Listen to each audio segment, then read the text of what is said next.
Good news for atheists and secular people all over America. The city of Madison, Wisconsin, announced that it's now against the law to discriminate against atheists, and this makes it the first city in the country to grant explicit legal protection to people who say they don't believe in God. Quote, the city council voted unanimously to add atheists to a list of protected groups in the city's equal opportunity ordinance and anti-discrimination law. The move, which inserts the phrase religion or atheism into the legal code, prevents atheists from being denied equal opportunity in employment, housing, and public accommodations. Now, some people might hear this and think, well, is this really necessary? Why would you even bother doing this?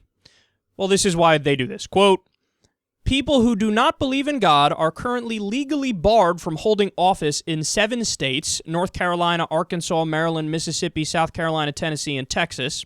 Now, these statutes are unconstitutional, but atheists are also face substantial hurdles at the ballot box, as a 2012 Gallup poll found that Americans are more likely to vote for Mormons, Muslims, or gay people than atheist candidates.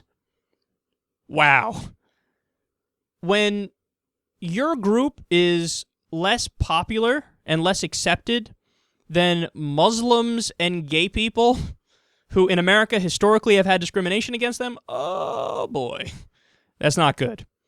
Now, also I should mention that polls show that atheism is oftentimes equated with immorality in the mind of your average American. So if somebody says, I'm an atheist, people interpret that as somebody saying, I have no moral code. I believe in doing whatever, and there's no consequences. That's not true at all, but that's how people interpret it. When you say, I'm an atheist, people hear, I'm immoral. And also, the last group that people want to marry into their family, atheists. Again, if you think that, well, there's no discrimination, there's no difference, you might believe that either because you're naive or you're living in your own liberal bubble, and in your bubble, it's like, well, there is no discrimination here, and everybody I know is accepting of this, but there are places that just aren't like that. You know, that's the sad truth. A lot of places in the Deep South and rural areas, they don't respond kindly to stuff like that. They view it as like, oh, wow, we got to stay away from you. But it's not all bad news. On top of the fact that this one city is now treating atheists, or I should say putting atheists in the non-discrimination clause, we also have this, quote, atheists have scored a few legal wins over the past few years, such as a federal district court in Oregon declaring in 2014 that secular humanism is a religion for the purposes of legal protection. So, let's be clear. Of course, secular humanism isn't literally a religion. It's almost the opposite of a religion. Atheism also is the opposite of a religion by definition. But they're saying for purposes of legal protections, yes, it should be viewed as a belief system, as a religion.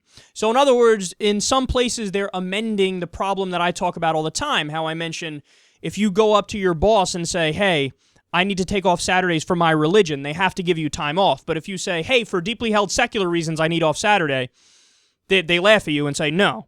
Well, at least in some places now, they're going, no. In both cases, they have to agree. They have to say it's okay. So that's definitely a step in the right direction from a legal perspective. They say, in addition, last year, advocates from across the country successfully pressured an Alaska town into guaranteeing atheists the right to deliver invocations at city council meetings, and several non-believer groups continue to push for the inclusion of a humanist chaplain in the U.S. military.